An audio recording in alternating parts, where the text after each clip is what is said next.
JT Smith of the Front Office News, live here with Justin Summers of the Front Office News. And the Bearcats start off the Wes Miller era with a big dub, winning, 65 to 43, my bad. And then, before we came out here, they said this was the lowest, not lowest scoring, but the lowest field goal percentage that a Bearcat team has held a team on opening night since, for the last 10 years, I want to say, something crazy like that. Justin, this is your first live game, like far as with fans and everything. I want to get just like your perspective of seeing this live. Last year you were a COVID baby per se, but now you got to see live fans with a new coach. How was that for you? Oh man, I was fired up just as Wes Miller was. This place was rocking, and I mean, you could feel the vibration in the floor. It was there. You could tell these players missed it. Wes Miller was fired up. I mean, his jacket didn't last 2 possessions into the game. He threw it off right away. And that's just the kind of coach that Wes Miller is. And, these players, they feed off that. I think the fans feed off it. I think Wes Miller is just good for the culture of Cincinnati basketball in general. For sure. All right, so this team, they start off a little cold, but once Mason Madsen hit a couple threes, and then Jeremiah Davenport got going, and you kind of start seeing the flow. But even during the time when they were cold, the difference was you saw a defensive presence, and that's something in the last couple of years the Bearcats really haven't had the same. Maybe a couple years ago when they had Trey Scott, but I feel like he was just kind of the eraser. But last year, where people were doing what they want, you could kind of see like this team has a little bit of nasty in them, a little bit of dog in them, which is a good thing. Like, you don't have to be the most skilled player, but if you got some heart and got some dog in you, which we saw tonight. I know it was just Evansville, but it gives us, the Bearcats, something that to hang their hat on. Like, what did you see? I know I saw them being a little bit nasty, being a lot bit tough, which is something that Bearcats basketball is about normally.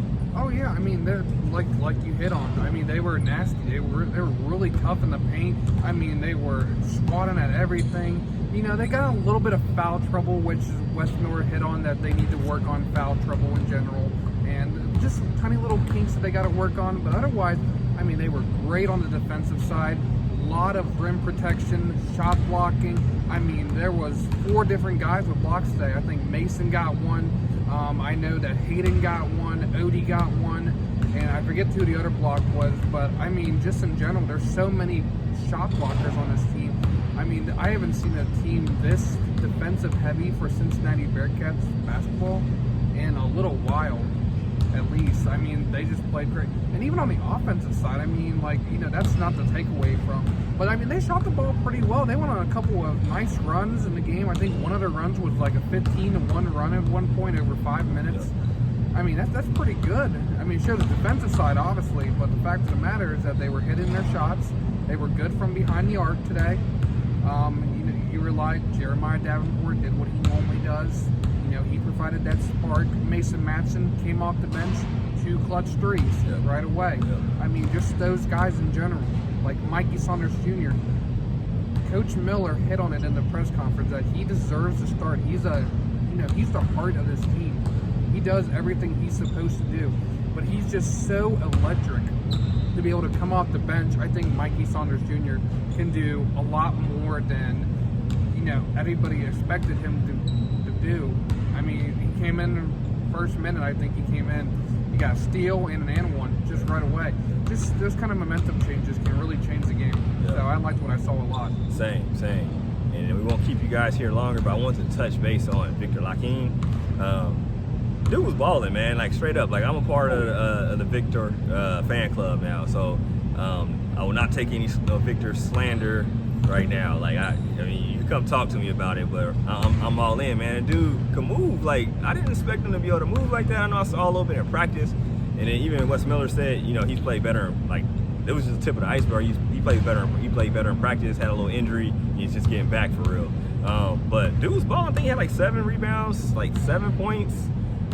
Finished around the rim. Look mobile, bouncy. He had a real nice block down on this end of the floor in the second half. I'm like, okay, you can see what's going on. But yeah, so we have Coach Wes Miller. We have the post game up in a little bit. We also talked to Jeremiah Davenport and Mason Madsen after the game as as well. So make sure you check out, the front office news.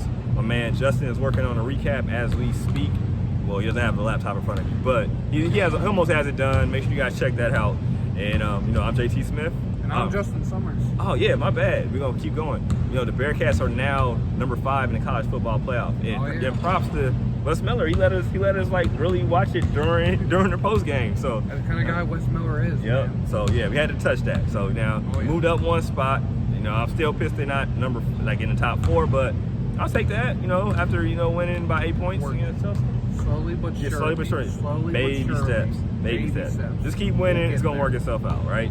All right. Start winning big. Exactly. Maybe they smack USF on Friday. That'd be beautiful. All right.